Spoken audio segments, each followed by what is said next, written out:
How close are we really to a leadership contest within the Conservative Party?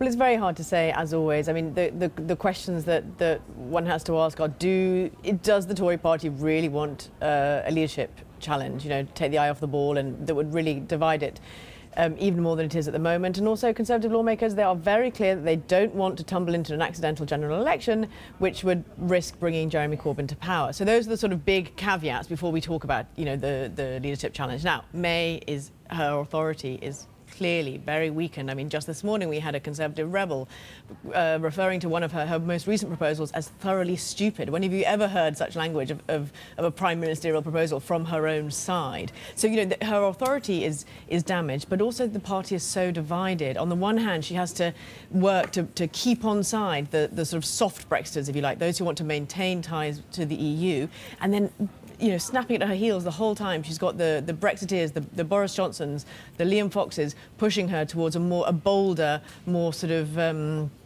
aggressive split from the EU. Emma, just like in DC, the palace intrigue is exactly that. It's intriguing, it's fascinating, but the substance of the debate is what I think is important here. There were these three issues that they were meant to have addressed by now: the Brexit bill, the border with Northern Ireland and the Republic of Ireland, and then the third issue, the rights of EU citizens. And it doesn't look like we've made progress on any of those three things whatsoever as we approach year-end. The Brexit bill, I hear from the European side, needs to be addressed in what, the next 2 weeks? Is that going to get done? So they continue to argue over the timetable, actually. Barnier has said that he wants a clear proposal within 2 weeks. I mean, just to point out, they don't need to give a number, but they do need to say where they see their liabilities, right? So they don't have to sort of say 60 billion or 50 or whatever, just to make clear that they do consider themselves on the hook, if you like.